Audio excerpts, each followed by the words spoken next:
Mm.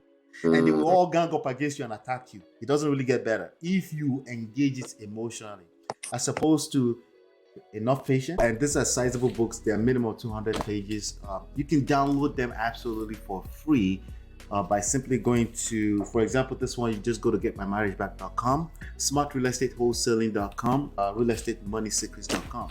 So yes, I am a 3 times author, and those books are out there for your consumption, and they are also available everywhere on Amazon, anywhere that you pick up books. So in case you prefer a physical book like that. Single after the wall, that is not fun. That's not fun either. Yeah.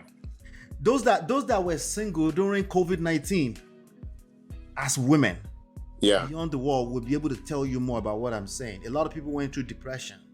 Got you. As men, society still can do that. We can still kind of like, even though we're fooling ourselves too, we all need love and connection, right? Got you. That's right. So let's keep playing. Same, whether we are in Nigeria or abroad, we are overworked women. And the moment you have the courage to say, I need help to your husband, you have stood up to him. When your husband can beat you here, I know women who... Okay, so she went straight from the conversation to domestic abuse. Domestic abuse. And that, you see, that's the problem I'm having.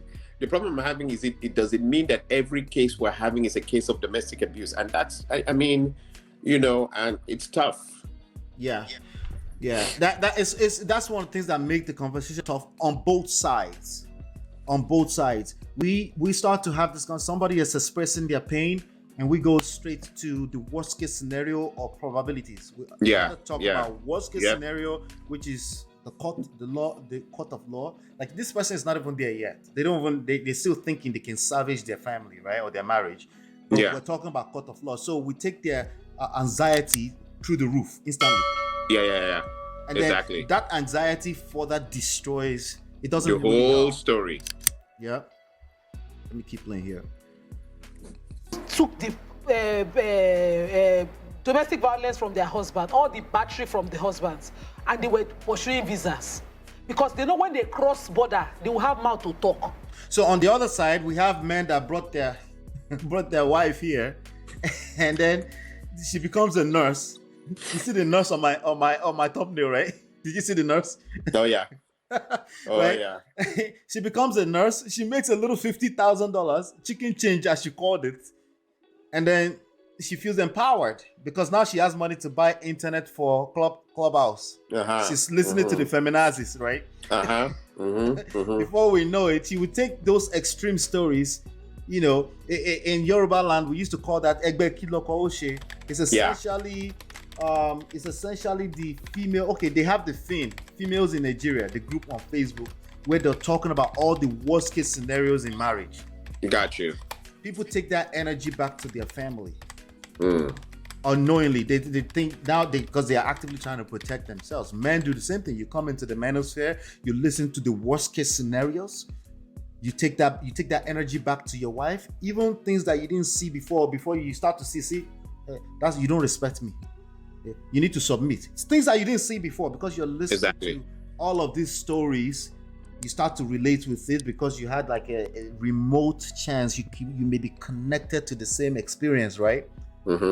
As opposed to, what is the best case scenario? How can I move from where, like, even if you're feeling some type of way, like maybe you're doing too much house chores and you have to go to work and all this kind of stuff, and you feel like, okay, I need to be a man, so I need my own man cave sometimes. There's a way to communicate it in a positive way that it doesn't have to backfire or destroy you, that your wife will actually appreciate you being vulnerable at that level, not crying, being vulnerable, right? That's a different conversation entirely. We are, what I like. Yeah, this is Yeni Kuti, Fela's daughter. We lose our identity. So she, the way she was raised, right? There's a good chance that she was able to relate with you more. Fela is not about that westernization nonsense. Absolutely. Her lineage, all of them. Really, all of them. We know Femi, we know Shil, we know Yemi. Yeah. They can probably relate with you more because the way their brain is set up, they will gravitate towards where you're coming from. They won't go to the extreme of feminazis type of narrative. Not to say that grapes don't happen, not to say that people don't get abused, but it's a different conversation. That's true. That makes sense. That makes a lot of sense what you just said. This gentleman did a video. The first thing I heard when you were talking is that there's some pain. I would like to ask more questions. Right?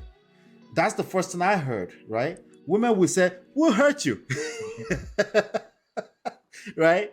Well, I think, like you said, and which is very interesting. It was it more of pain or more of my discovery that okay, I just felt that when people, maybe it was because of I was naive, and the shock of realization that, yes, the shock of realizing that it's not what I think it, because I just thought if two people came together, you love this person and this person loves you, and that's it. The idea of certain people, and like I say, and people may say, "Oh, you're not." No, but I do truly believe, based on my experiences and what I saw, that there's some people who believe that for you to love them means that you have to put them where it's pretty much their game plan. Right. And after that, did you read that comment right there? Yeah, they say you're in the show, everyone can see. And it says stop. No, it says no. This person says stop using Afro-American vernacular. Stop being our shadow, right? So everybody feels like their own pain is the biggest, right? Okay. Every group of people feel like, no, we have the pain bigger than you, right? Well, let me get back to the conversation so we don't get derailed. The as far as pain and the terminology is like, we're okay with using that terminology when it comes to the gym. We want to work out. We say no pain, no gain, right? Yeah. No pain, no gain. Suddenly, pain is a good thing. You see, it's about our perspectives in life, right? So pain is just something that stings. Like you're confused. It just means it's time to learn something new. If we don't acknowledge it first, we can't even ascend. We can't even build that muscle. So it's really, really just a perspective thing. Now, I feel this thing too when women come and say, "We'll hurt you." I feel like, why would we talk about hurt? Like, nobody's hurt. We just trying to have a conversation, right? I know, right? Because I'm a man, I can feel that pain too, right? But I also know enough to not engage that shaming and insulting in that moment in time, because that will completely derail the conversation. I have to have the skill set to bring them back to the cause, right? That makes sense. Questions like, hurt? No. Hurt maybe, but let me explain myself what I mean by pain. Let me, But if it's truly pain, right? If it's truly pain at that level, what you would normally do is that you will receive it as even further pain. Just like women too, right? Women will bring up anything you did to them when they were pregnant 50 years ago. They remember, right? Every time you offend them again, they will bring it up. As a man, you're like, wait. Men are mostly logical in how they assess, get into solutions, right? Like, why are we talking about stuff that happened 10 years ago? Because women connect emotionally with the pain at that time. For every time you hurt them, especially if they were pregnant at that time. They can connect, and it's even worse. If a woman is listening to her story, they connect with her pain. They call them empath.